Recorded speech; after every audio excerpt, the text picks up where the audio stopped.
जय अंबे मित्रों, NEET 11th અને 12th આપણે અલગ અલગ કરીશું। એટલે હવે 11thમાં નીટમાં 2021માં પૂછાયેલા પ્રશ્નો આજે હું કરાવું છું। આ વિડીયો જોયા પછી તમારે જાતે પેપર લઈને બેસવાનું અને બધા પ્રશ્નો જે 11thના પૂછાયેલા છે જાતે પણ સોલ્વ કરવાના। ફરી હું જે કરાવું એ જાતે પણ કરવાનું, પેપર લઈને બેસવાનું। તમને પેપર મેં આપેલા છે। ચલો, આ પેપરના નંબર અને તમને જે પેપર આપ્યું છે એના નંબર જુદા જુદા હોઈ શકે, પણ પ્રશ્નો સેમ હશે। સોલ્વ કરાવું છું। ક્વેશ્ચન 52 એવું પૂછેલું છે, 2,6-ડાયમિથાઇલ 2,6-ડાયમિથાઇલ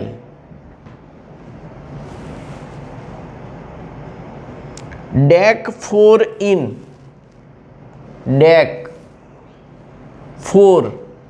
ઇન નું સાચું બંધારણ કયું છે? નું સાચું બંધારણ કયું છે? હવે તમને અહીંયા ગાડી આપ્યું છે પહેલું,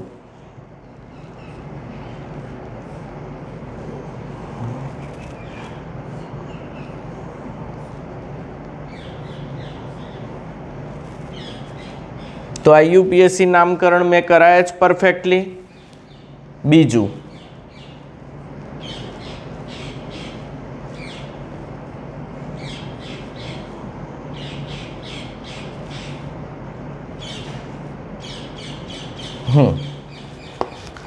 હવે નંબર આપો તો નંબરમાં ક્રિયાશીલ સમૂહને શક્ય તેટલો ઓછો નંબર મળે। આપણે ચાર ઓપ્શન આપ્યા છે, મેં બે જ લખ્યા, ખાલી જોઈ લો। હવે નંબર આપીએ આપણે। મને તો અહીં ક્રિયાશીલ સમૂહ મિથાઇલ દેખાય છે, અહીં મિથાઇલ દેખાય, તો નંબર અહીંથી શરૂ કરું। આ કાર્બન ગણાય પહેલો, તો આ 1, આ 2, આ 3, 4, 5, 6, 7, 8, 9, 10 10 કાર્બનની શૃંખલા એટલે ડેક તો પાક્કું જ। ચોથા ને પાંચમા વચ્ચે ડબલ બોન્ડ એટલે 4 ઇન પાક્કું। ઓકે, કયા પર મિથાઇલ છે? બીજા પર અને છઠ્ઠા પર 2,6-ડાયમિથાઇલ। This is absolutely correct. તો આનો ઓપ્શન તો આ જ આવશે। તો આ શું છે? તો અહીં આગળ આપણે જોઈએ, ક્રિયાશીલ સમૂહ છે મિથાઇલ, ક્રિયાશીલ સમૂહ છે મિથાઇલ, પણ ઇન કઈ સાઈડ છે? નીચેની સાઈડ। તો નંબર અહીંથી આવશે 1, 2, 3, 4, 5, 6, 7, 8, 9, 10। તો આ ડેક છે, આનું નામ થશે ડેક 3 ઇન 10 કાર્બન, ડેક 3 અને 4 વચ્ચે એટલે 3 ઇન કયા પર મિથાઇલ છે? 6,9-ડાયમિથાઇલ ડેક 3 ઇન મીન્સ આના માટે ખોટો જવાબ છે, પણ આનું સાચું નામ આવું થશે। તો હવે IUPAC નામનો એક પ્રશ્ન હોય તમારા માટે। બીજો પ્રશ્ન,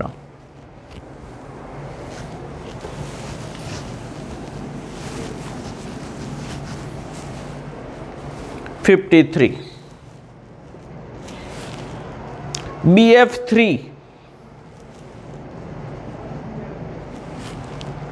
પ્લેનર અને ઇલેક્ટ્રોન ડેફિશિયન્ટ કમ્પાઉન્ડ છે, એટલે સમતલીય છે અને ઇલેક્ટ્રોનની ઉણપ ધરાવે છે। બધી વાત બરાબર જ ભાઈ। હાઇબ્રિડાઇઝેશન એટલે સંકરણ, તો BF3માં બીમાં સંકરણ અને કેન્દ્રીય પરમાણુની આસપાસ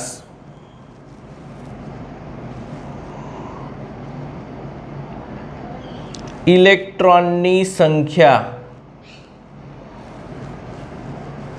શોધો, આવો પ્રશ્ન છે। તો BF3માં બીમાં સંકરણ શોધવાનું છે। મેં તમને VSEPR પાક્કી કરાવી છે। VSEPR અનુસાર કેન્દ્રીય પરમાણુની આસપાસ ઇલેક્ટ્રોન યુગ્મોની સંખ્યા, બોલો, કેન્દ્રીય પરમાણુની આસપાસ કુલ ઇલેક્ટ્રોન યુગ્મોની સંખ્યા 1/2 A + B એ એટલે બોરોનના સંયોજકતા કક્ષાના ઇલેક્ટ્રોન. બોરોન એટલે 5. કેટલા ઇલેક્ટ્રોન આવશે? 3. અને 3 ફ્લોરિન જોડાયેલા છે. 3. ધન ને ઋણ વીજભાર નથી, તો 3 દુના 6/2 એટલે 3. ઇલેક્ટ્રોન યુગ્મોની સંખ્યા 3 છે. ધેરફોર કુલ ઇલેક્ટ્રોન 6 થશે. અને 3 એટલે કયું સંકરણ? sp2 સંકરણ. તો તમારો ઓપ્શન આવશે સી, sp2 અને 6. sp2 અને 6.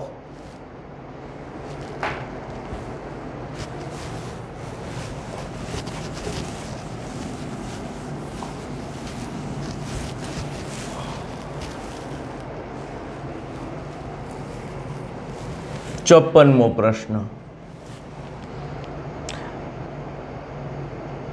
આદર્શ નિષ્ક્રિય વાયુ માટે કયું વાક્ય સાચું છે? નિષ્ક્રિય વાયુઓ માટે શું સાચું નથી એવું પૂછ્યું છે. નહીં, નથી, ઇનકરેક્ટ પૂછ્યું છે. પહેલું, પાણીમાં અલ્પદ્રાવ્ય છે. આ તો એકદમ સાચું, ટી. બીજું, ઊંચા ગલનબિંદુ ને ઉત્કલન બિંદુ છે. ઊંચા ગલનબિંદુ અને ઉત્કલન બિંદુ ધરાવે છે. ઓકે. ત્રીજું, આમાં મને શક છે, કારણ કે નિષ્ક્રિય વાયુઓમાં આંતરાણવીય આકર્ષણ બળો 0 હોય, હોતા જ નથી. લંડન બળ સિવાય કોઈ બળ હાજર નહીં હોય. એટલે ગલનબિંદુ ઉત્કલન બિંદુ કેવા હોવા જોઈએ? નીચા. ઊંચા હોવા જોઈએ નહીં. મીન્સ આ ખોટું છે, એફ થશે. ત્રીજું, તોય જોવું પડશે. વીક ડિસ્પર્સન ફોર્સિસ, આંતર આણવીય આકર્ષણ બળો ઓછા હોય છે. તો આ તો એકદમ સાચું. આંતરાણવીય આકર્ષણ બળ ઓછા, તો ગલનબિંદુ ઉત્કલન બિંદુ નીચા. ઇલેક્ટ્રોન પ્રાપ્તિ એન્થાલ્પીના ધન મૂલ્યો હોય છે. હા, આ લોકોને ઇલેક્ટ્રોન આપવો હોય તો ઉર્જા આપવી પડે છે.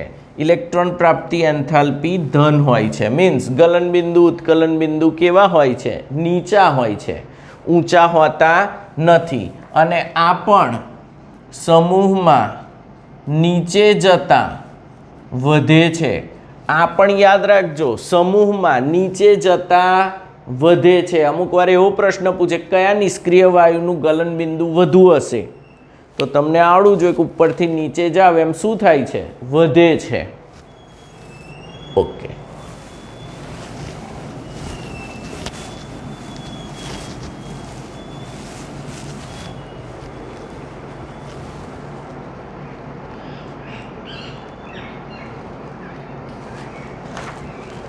Next,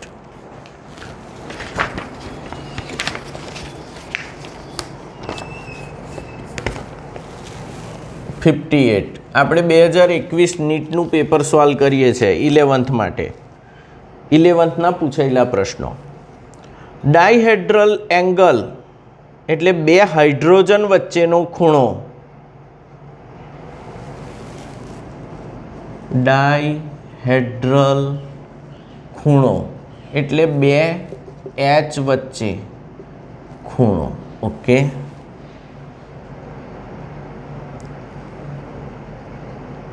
list stable conformer of ethane કોના માટે? સૌથી ઓછા સ્થાયી સંરૂપણ અથવા કન્ફોર્મર માટે કયો છે? સૌથી ઓછા સ્થાયી કન્ફોર્મર માટે કયો છે? તો એ આપ્યું છે 120 ડિગ્રી, બી 180 ડિગ્રી, સી 60 ડિગ્રી અને ડી 0 ડિગ્રી. ડાયહેડ્રલ એંગલ પૂછ્યો છે એટલે સમસામેના કાર્બન વચ્ચે. તો તમને ખબર છે કોના માટે? ઇથેનના. કોના પૂછ્યા છે? ઇથેનના. સૌથી ઓછા સ્થાયી સંરૂપણ એટલે કન્ફર્મર માટે કયો છે? ઇથેનના કન્ફર્મર્સ બોલો. 2 છે, યાદ છે? H. આની પાછળ બીજો H, આની પાછળ બીજો H અને આની એક્ઝેક્ટ પાછળ બીજો H. આને શું કહેવાય? ઇક્લિપ્સ્ડ કન્ફર્મર.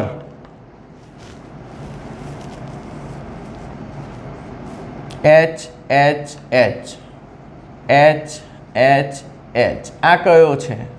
સ્ટેગર્ડ કન્ફર્મર. મેં તમને કહ્યું હતું આ સૌથી વધુ સ્થાયી છે. તો સૌથી વધુ સ્થાયી છે એમાં ડાયહેડ્રલ એંગલ, આ બે વચ્ચેનો ખૂણો 60 ડિગ્રી છે. કેટલો છે? અને અહીં આગળ આની એક્ઝેક્ટ પાછળ આ છે, આ બે વચ્ચેનો ખૂણો 0 ડિગ્રી પડે. કેટલા ડિગ્રી પડે? શું પ્રશ્ન પૂછ્યો છે? ઇથેનના સૌથી ઓછા સ્થાયી સંરૂપણ માટે ડાયહેડ્રલ એંગલ એટલે બે H વચ્ચેનો ખૂણો કેટલો છે? તો આ કેવો છે મિત્રો? સૌથી ઓછો સ્થાયી ઇક્લિપ્સ્ડ માટે પૂછ્યું છે. તો કયો આન્સર ટીક કરી નવાય? 0 ડિગ્રી. ઓકે, આવા ઇઝી પ્રશ્નો પૂછે છે, ખાલી સમજવાની જરૂર છે, પ્રેક્ટિસ કરવાની. પ્રેક્ટિસ વગર નહીં આવડે આ બધું.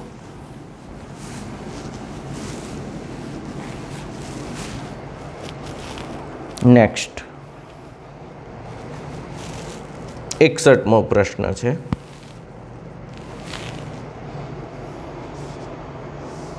સીપી ને સીવી વચ્ચે આદર્શ વાયુ માટે સીપી અને સીવી વચ્ચે કયો સંબંધ સાચો છે? એવું પૂછ્યું. આદર્શ વાયુ માટે સીપી અને સીવી વચ્ચે કયો સંબંધ સાચો છે? કયો સાચો છે? CP minus CV is equal to R.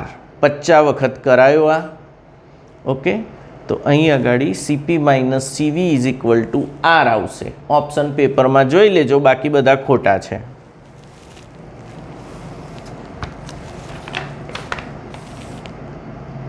Next 64મો. List 1 ને લિસ્ટ 2 ને મેચ કરો. જોડકા જોડો.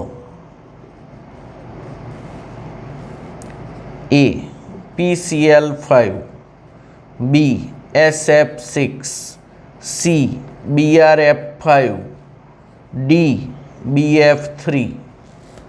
અહીં આપ્યું છે 1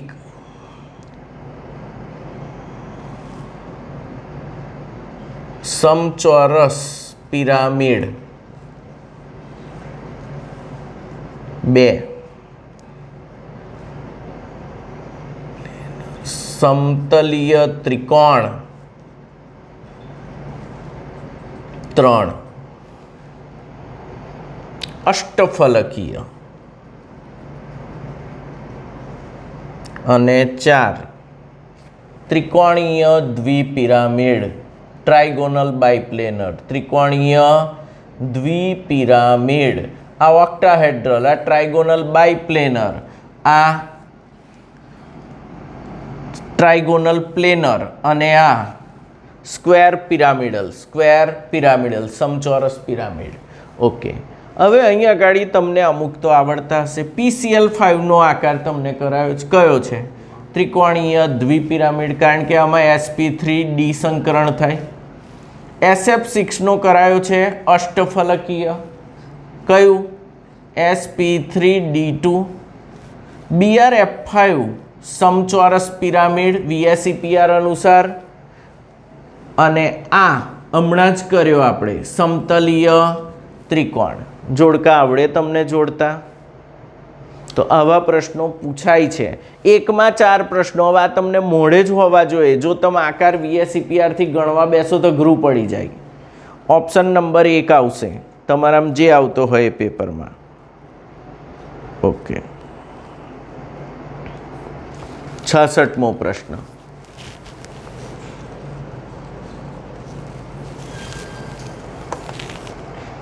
એવું કહે છે આ કાઢી નાખો.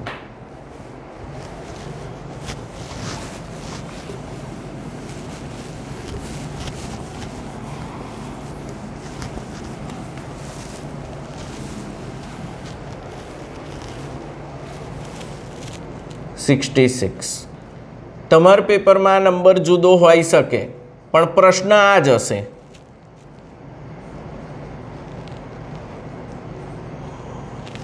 વત્તા HBr એરા પર લખ્યું છે CS3CO ના C6H5 sorry C6H5CO twice O2. આ તો બેન્ઝોઇલ પેરોક્સાઇડ છે અને એ નિપજ કોણ બનશે એવું જજમેન્ટ લેવાનું છે. આ બેન્ઝોઇલ પેરોક્સાઇડ છે, બેન્ઝોઇલ પેરોક્સાઇડ, અને બેન્ઝોઇલ પેરોક્સાઇડ છે HBr છે.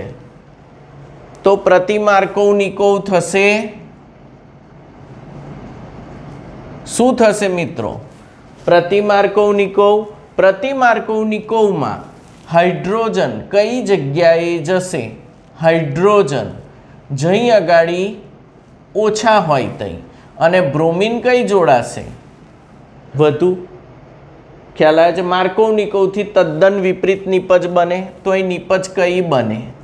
CH3 CH3 CH CH bond CH2 ના, અહીં CH2 CH, અહીં CH2H આવશે ને એટલે, અને અહીં આવશે CH2Br CH2Br. તો ચિત્રો દોરીને જ તમને પૂછ્યું છે કઈ નિપજ મળશે? આ નિપજ મળશે. બ્રોમિન કઈ જોડાશે? છેડે, અને H વચ્ચે.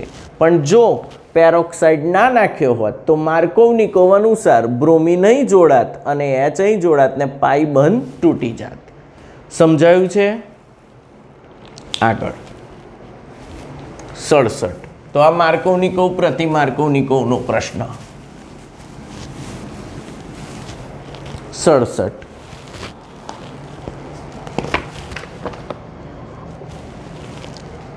ટ્રિટિયમ રેડિયો એક્ટિવ છે. હાઇડ્રોજનનો રેડિયો એક્ટિવ સમસ્થાનિક છે. તે કયા કિરણો ઉત્સર્જિત કરે છે? ટ્રિટિયમ કયા કિરણો ઉત્સર્જિત કરે છે? મેં બરાબર સમજાવ્યું છે. ટ્રિટિયમ બીટા માઇનસ કણો ઉત્સર્જિત કરે છે. કયા કણો? બીટા માઇનસ કણો ઉત્સર્જિત કરે છે. ટ્રિટિયમ બીટા માઇનસ એટલે ટ્રિટિયમનું સૂત્ર 1H3. શું ઉત્સર્જિત કરે છે? બીટા માઇનસ એટલે -1E0, અને બીટા માઇનસ કહેવાય. અને શું કહેવાય? Beta minus. તો આ 1 ને 1 2, તો વત્તા 2He3 હિલિયમ બને છે. શું બને છે? હિલિયમ. હિલિયમનો સમસ્થાનિક બને છે.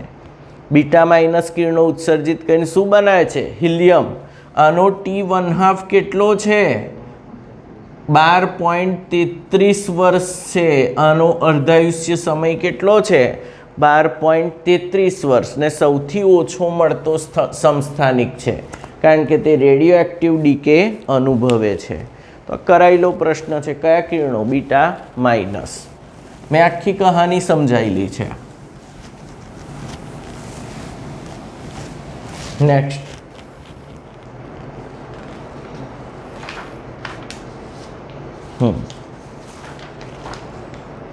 ઇકોતેરમો પ્રશ્ન.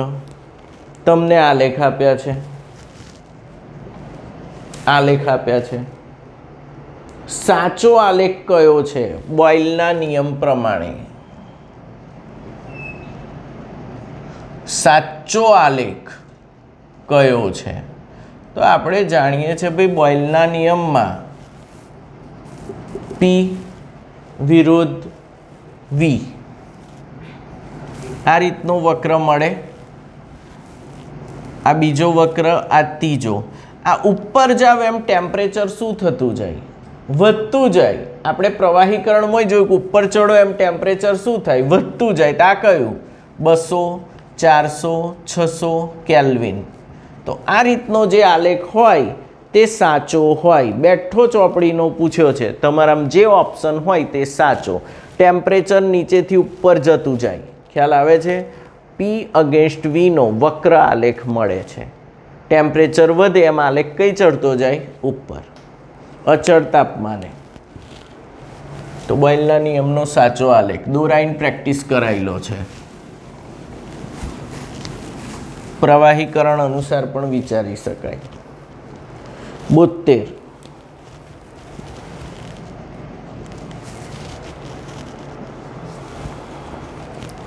ડાઇમિથાઇલ એમાઇન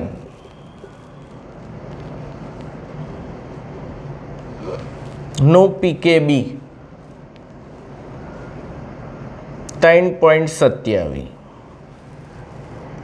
અને એસિટિક એસિડનો pKa 4.77 છે ટી કેલ્વિન તાપમાને.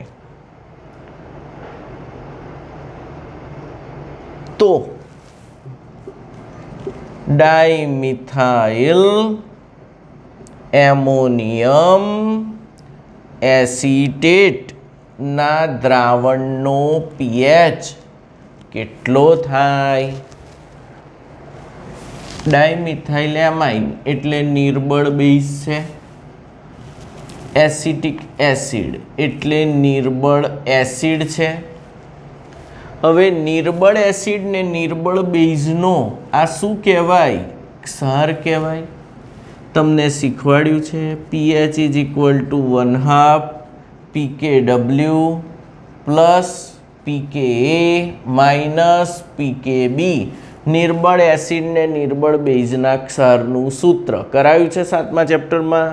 તો 1/2 pKw 14 હોય, pKa 4.77, pKb 3.27.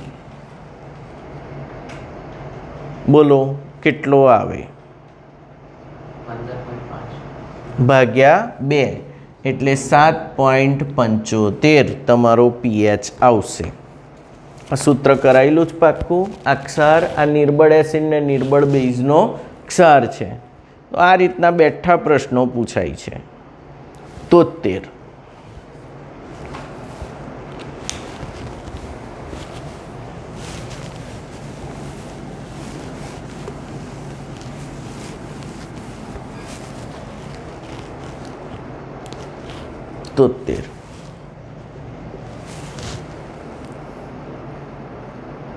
આલ્કલાઇન અર્ધધાતુ તત્વો એનો હેલાઇડ. કયા આલ્કલાઇન અર્ધધાતુ તત્વ નો હેલાઇડ કાર્બનિક દ્રાવકમાં દ્રાવ્ય હશે? કાર્બનિક દ્રાવકમાં દ્રાવ્ય હશે. આવો ક્વેશ્ચન છે. પહેલો છે કેલ્શિયમ ક્લોરાઇડ CaCl2. બીજો છે સ્ટ્રોન્શિયમ ક્લોરાઇડ SrCl2. ત્રીજો છે મેગ્નેશિયમ ક્લોરાઇડ MgCl2 અને ચોથો છે બેરિલિયમ ક્લોરાઇડ BeCl2. તો મેં વારંવાર કહ્યું છે કે BeCl2 સહસંયોજક ગુણ ધરાવે છે. કયો ગુણ ધરાવે છે? સહસંયોજક, કોવેલેન્ટ નેચર ધરાવે છે. અને આ કાર્બનિક દ્રાવકમાં શું થઈ જશે?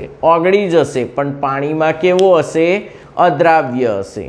આનું જ સ્ટ્રક્ચર મેં સમજાયેલું છે તમને કે ઘન અવસ્થામાં પોલિમર સ્વરૂપે હશે અને વાયુ અવસ્થામાં ડાઈમર સ્વરૂપે હોય છે. કયા સ્વરૂપે હોય છે? ડાઈમર સ્વરૂપે. દોરાયું છે આ. BeCl2 સહસંયોજક છે.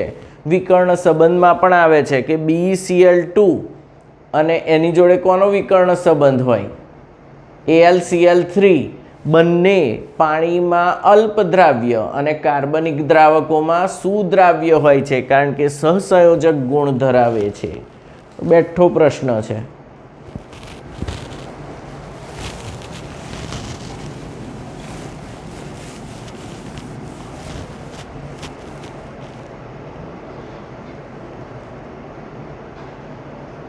લો 78મો એ જ પૂછ્યો. BeCl2 ઘન અવસ્થામાં અને બાષ્પ અવસ્થામાં કયા સ્વરૂપે હોય છે? તો BeCl2 દોરવો હોય તો BeClCl, BeClCl, BeClCl. જ્યારે પણ ઘન અવસ્થા હોય તો આ અહીં બંધ બનાવશે, આ અહીં બનાવશે, આ અહીં બનાવશે, આ અહીં બનાવશે, આ બાજુ બનાવશે અનલિમિટેડ, આ બાજુ બનાવશે અનલિમિટેડ. એટલે ખ્યાલ આવ્યો તમને?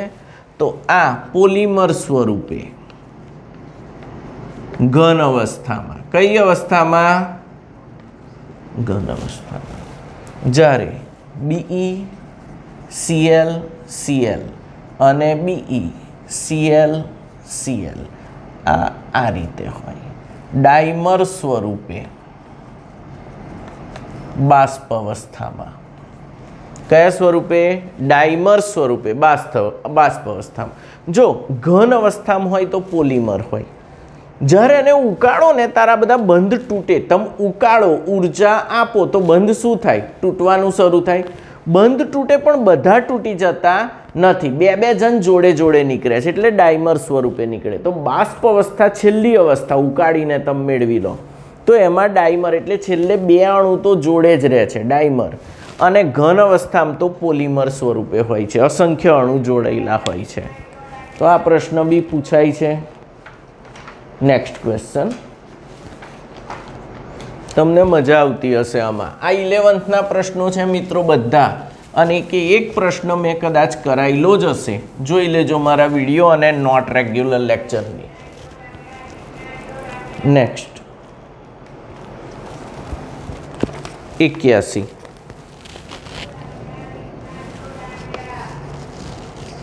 All India Radio New Delhi broadcast frequency.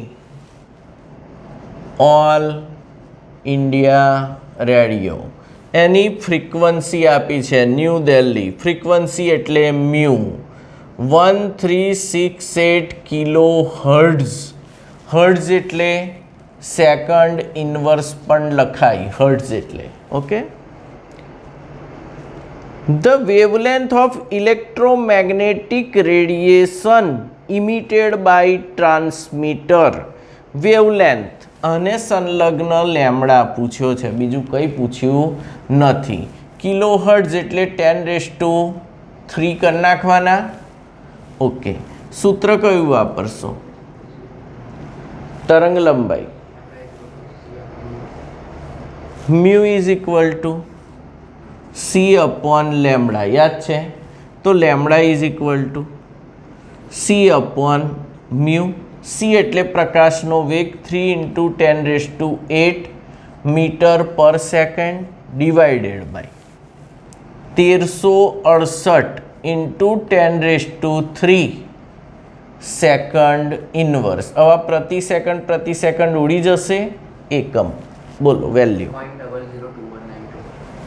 0.002192 into 10⁻, આ 3 ઉપર જાય તો 5 મીટર.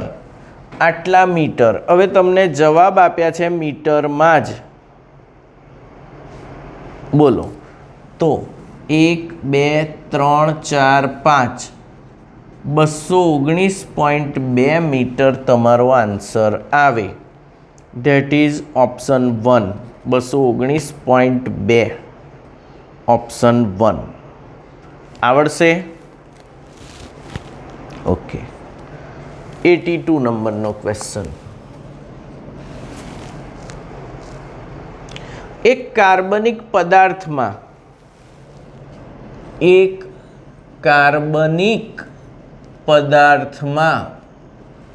78% કાર્બન છે અને બાકીનો હાઇડ્રોજન છે. તો તેનું સૂત્ર શોધો. ઓપ્શન આપ્યો છે A CH, B CH2, C CH3 ને D CH4. તમને સૂત્ર શોધતા શીખવાડ્યું છે મેં. વિચારો, હું આલું છું ત્યાં સુધી. આ બીજા ચેપ્ટરનો હતો અને આ કયા ચેપ્ટરનો છે? પહેલા ચેપ્ટરનો. કેવી રીતે બોલો જોઈ? તત્વ સી અને એચ, 12 1 પરમાણુ ભાર યાદ છે ને? ટકા 78 22. ઓકે, અહીં ટકા ભાગ્યા પરમાણુ ભાર બોલો. 78 ભાગ હે અને આ કેટલા? 22 ભાગ્યા 1. બરાબર. આ બેમાં નાનું કોણ? એના વડે અને ભાગો તો સાદો ગુણોત્તર મળી જાય. તો આ એક જ મળશે અને અહીં કેટલા મળે? 3.38 મળે છે. ઓકે, મીન્સ કાર્બન 1 અને હાઇડ્રોજન 3. કયો આન્સર ટીક કરીને આવો? સાહેબ અહીં તો 38 આવ્યા, 3 વડે નહીં ગુણવાના. યસ, યુ આર રાઈટ, ગુણવાના. પણ અહીં આગળ તમને ઓપ્શન જે આપ્યા છે એમાંથી જ એક પસંદ કરવાનો છે. તો નજીકનો કયો આવે? CS3 આવડે. નેક્સ્ટ 83. આપેલ પૈકી કયું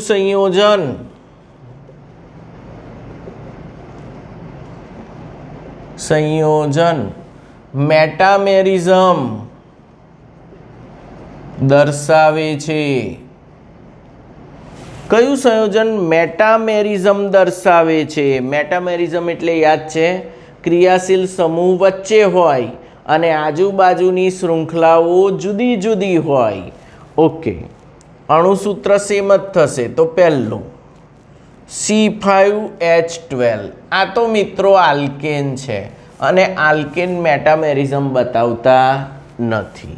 2 C3H8O. ઓકે, આમાં 2 સમઘટક બને. આલ્કોહોલ હોઈ શકે અથવા શું હોઈ શકે? ઈથર. અને ઈથર મેટામેરિઝમ બતાવે છે, આલ્કોહોલ બતાવતા નથી. ઈથર દોરી જુઓ, CH3O CH2 CH3. પણ આમાં જો આ એક CH2 આ બાજુ લાવીશું તો આનો આસ થશે. તો આ પણ બતાવે જ મેટામેરિઝમ, પણ આ નહીં બતાવે. ત્રીજું C3H6O. તો આ હોઈ શકે આલ્ડીહાઇડ અથવા કીટોન, CnH2NO. બેમાંથી એક જ. ઓકે, આલ્ડીહાઇડ તો બતાવતા જ નથી, કીટોન બતાવે છે મેટામેરિઝમ. તો જોઈ લઈએ અહીં CH3CO CH3, પણ આમાં કોઈ શક્યતા દેખાતી નથી.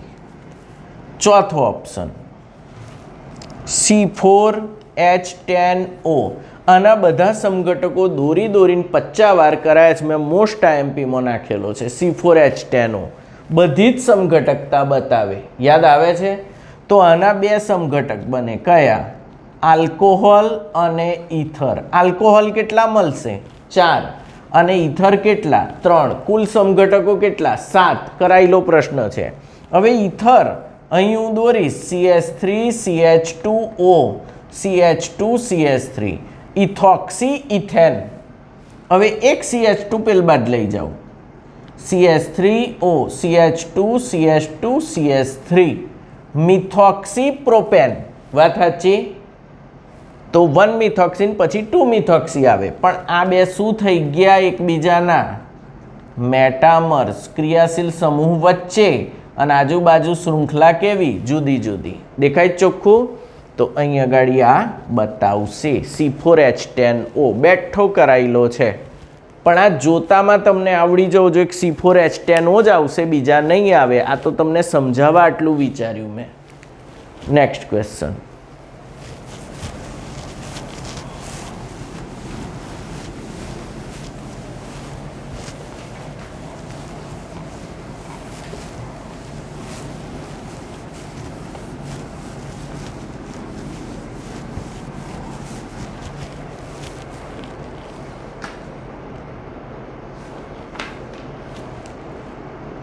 Hmm. 87. 4 ગ્રામ O2 અને 2 ગ્રામ H2 1 લીટર કદના પાત્રમાં 0 ડિગ્રી સેન્ટીગ્રેડે ભર્યા છે તો પાત્રનું કુલ દબાણ. કયો નિયમ મિત્રો? ડાલ્ટન. પાત્રનું કુલ દબાણ. તો પહેલાં જ આપણે શોધી કાઢીશું N of O2. N of O2 શોધવા શું કરવું પડશે? વજન ભાગ્યા અણુભાર 32, બોલો 1/8 મોલ. N of H2 2 ગ્રામ ભાગ્યા 2 ગ્રામ, બોલો 1 mall. P cool is equal two, બોલો N1 plus N2 into RT upon V. N1 plus N2 કેટલા? 9/8 થશે ને? 0.083. T કેટલા? 273. 0 ડિગ્રી સેન્ટીગ્રેડ એટલે 273 કેલ્વિન. વોલ્યુમ કેટલું છે? 1 લીટર કદનું પાત્ર છે. બોલો પાત્રનું કુલ. તો 25.49. અહીં તમને R આપ્યો છે 0.082 એટલે આવશે 25.18 વાતાવરણ. સાચો જવાબ 25.18 વાતાવરણ. R જે આપ્યો હોય તે જ લેવાનો, અહીં આપેલો છે ક્વેશ્ચનમાં. ઓકે, નેક્સ્ટ ક્વેશ્ચન છે ને? ટાઈમ બેટા કેટલો છે? ઓકે, ચાલવા દે, વાંધો નહીં. Next question 88 number. CH3CH2 COO minus Na sodium propanoate. નામ તમારા માટે લખું છું, સોડિયમ પ્રોપેનોએટ. પછી એરો કર્યો, પછી NaOH વત્તા ક્વેશ્ચન માર્ક હીટ લખ્યું છે એટલે ગરમ કરતા ડેલ્ટા gives CH3CH3 ઇથેન બન્યો વત્તા Na2CO3. પછી પૂછ્યું છે આ જે ક્વેશ્ચન માર્ક છે એ શું છે? આ શું છે? તો ઓપ્શન બધા બહુ આલ્યા છે પણ તમે જાણો છો CO2 દૂર થયો. જોઈ લો શું દૂર થયું? CO2. તો ચોખ્ખું જ -CO2 એટલે ડીકાર્બોક્સિલેશન. અને ડીકાર્બોક્સિલેશનમાં NaOH જોડે કોણ આવે? CaO. કેટલા જેમ કેટલા? 3:1. સોડા લાઇમ ડેલ્ટા. તો તમારો આન્સર આવશે C, કેલ્શિયમ ઓક્સાઇડ, CaO. તમને આ પૂછ્યું છે. 89. ઇરરિવર્સિબલ એક્સપાન્શન ઓફ આઇડિયલ ગેસ. અપ્રતિવર્તી. કુદરતી બધી પ્રક્રિયાઓ અપ્રતિવર્તી છે. વિસ્તરણ આદર્શ વાયુનું. તો આદર્શ વાયુનું અપ્રતિવર્તી વિસ્તરણ સમતાપી હોય તો શું સાચું છે? ફરી આ અપ્રતિવર્તી વિસ્તરણ, વિસ્તરે છે, આદર્શ વાયુ છે અને સમતાપી. પહેલું તો સમતાપી હોય એટલે ડેલ્ટા યુ કેવો હોય? 0. ટેમ્પરેચર આંતરિક ઉર્જાનો ફેરફાર 0 હોય સમતાપીમાં. ડેલ્ટા ટી કેવો હોય? 0. તાપમાન બદલાતું નથી. હવે delta you is equal two Q plus W. Delta you 0 તો ક્યુ ઇઝ ઇક્વલ ટુ શું થશે? -W. ઓકે, અહીં શૂન્યાવકાશ આપ્યું નહીં. શૂન્યાવકાશ આપ્યું હોય W કેટલો થાય? 0. તો જો શૂન્યાવકાશ હોય તો W બરાબર P ડેલ્ટા V કેવો થઈ જાય? 0. તો Q પણ કેવો થઈ જાય? 0. બધું 0 0 થઈ જાય. ખ્યાલ આવ્યો? તો W0 Q0 delta U0 delta T0 સમતાપી વિસ્તરણ, પણ delta S total not equal to 0, કારણ કે વિસ્તરણ થાય છે. શું થાય છે? વિસ્તરણ.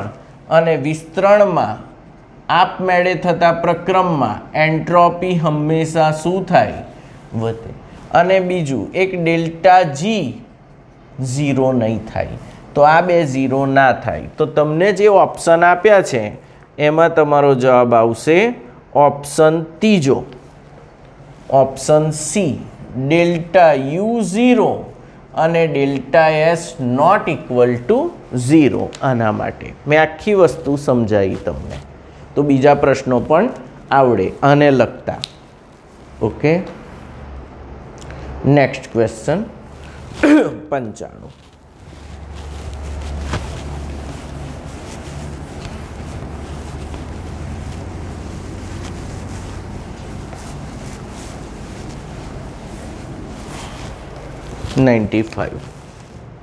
એવું કહે છે, આપેલ પૈકી કયો અણુ નોન પોલર છે, એટલે અધ્રુવીય, એને નોન પોલર કહેવાય. અણુ કયો છે? અધ્રુવીય અણુ એટલે એની દ્વિધ્રુવ ચાક માત્રા કેટલી હશે? 0. ડાયપોલ મોમેન્ટ કેટલી હશે? 0. અધ્રુવીય અણુ છે, મ્યુ કેવો હોવો જોઈએ? 0. એ POCl3.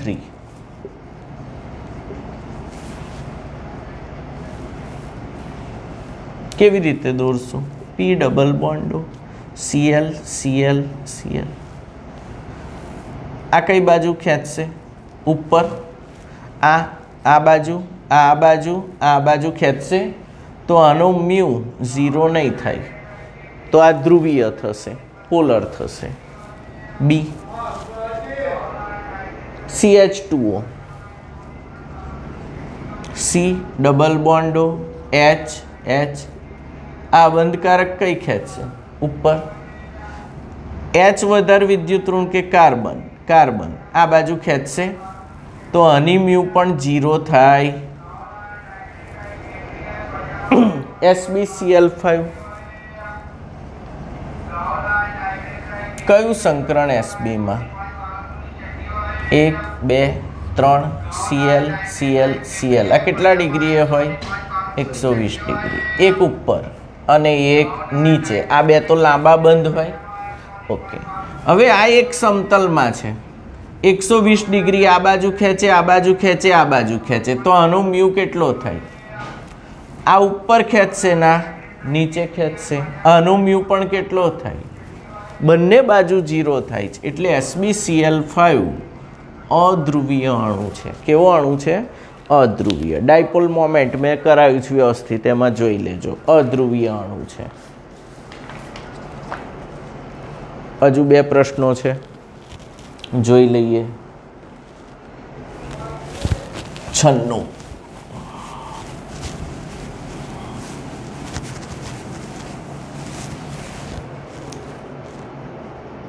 સમઇલેક્ટ્રોનીય કયો નથી? સમઇલેક્ટ્રોનીય કઈ જોડ નથી? એ O-2 અને F-. ભાઈ O એટલે 8, F એટલે 9. 8 વત્તા 2 એટલે 10 ઇલેક્ટ્રોન. આમાં પણ તો આ તો છે બી. Na plus Mg plus 2. આ 11 ને આ 12. 11માંથી 1 જાય તો આમાં પણ 10. Mn plus 2 Fe plus 3. Mn એટલે 25 કરાયેલું જ છે ને, અને આ 26. 25માંથી 2 જાય તો 23. 26માંથી 3 જાય તો 23. આ 93 છે. હવે આન્સર કયો આવવો જોઈએ? ડી જ આવવો જોઈએ. FE +2 Mn+2. આ નાનો છોકરો નહીં આવડે. આ 26 ના 25, 26 થી 2 જાય તો 24 ઇલેક્ટ્રોન. અહીં કેટલા છે? આ બે સરખા કહેવાય? તો આ સમ ઇલેક્ટ્રોનીય નથી. કરાયું છે પણ ફટફટ ગણતરી થવી જોઈએ મગજમાં. નેક્સ્ટ 98, 14મા ચેપ્ટરનો સવાલ તમારો ગમતો. 98 લિસ્ટ આપ્યું છે અને લિસ્ટને મેચ કરવાનું છે. આ નાના છોકરા નહીં આવડે એવા પ્રશ્નો નીટમાં પૂછાયેલા છતાં પછી કે નહીં આવડતું. પહેલું લિસ્ટ આપ્યું છું, લિસ્ટ લખી દો એટલે તમને આવડી જશે. A 2SO2 plus O2 gives 2SO3. B HOCl H mu OH plus Cl. C CaCO3 plus H2SO4 gives CaSO4 plus H2O plus CO2. D NO2 gas પારજાંબલી પ્રકાશની હાજરીમાં NO gas plus O gas આવું બને છે. અહીં આપ્યું છે acid વર્ષા. બીજું આપ્યું છે સ્મોગ. સ્મોગ એટલે ધૂમ્ર ધુમ્મસ. 3 ઓઝોન ક્ષયન. અને 4 ટ્રોપોસ્ફિયર એટલે ક્ષોભાવરણીય પ્રદૂષણ. ક્ષોભાવરણ એટલે troposphere. Ozone depletion, smog, acid વર્ષાયુનો. ચાલો જોડો તો તમને આ ખબર ના પડે પણ આ તો ખબર પડે કે આ ઓઝોન ક્ષયનની જ ઘટના છે. મુક્ત મૂલક બને એટલે. કેલ્શિયમ કાર્બોનેટને H2SO4 તાજમહેલ ખવાય છે. 50 વાર કહ્યું. પ્રક્રિયા બી કહી હતી. શેના કારણે આ પ્રક્રિયા થાય છે? એસિડ વર્ષા. ઓકે, હવે તમને આ NOH mu NO2 ના લીધે કયું ધુમ્મસ થાય છે? ધૂમ્ર ધુમ્મસ થાય છે. તો આ એક્ઝેક્ટલી આનો છે. તો ક્ષોભાવરણનો પ્રદૂષક કોણ છે? SO2. તો એ પણ સાચું. તો આ રીતે જોડકા જોડી શકાય. Question number 98. તો આની સાથે 2021માં નીટમાં 11thમાંથી પૂછાયેલા કેમેસ્ટ્રીના બધા જ પ્રશ્નો મેં આ વિડીયોમાં સોલ્વ કર્યા છે. ધ્યાનથી જોજો અને પછી પેપર જાતે સોલ્વ કરજો અને મને અભિપ્રાય આપવાનું ભૂલતા ના. અચૂક અભિપ્રાય આપજો. જય અંબે.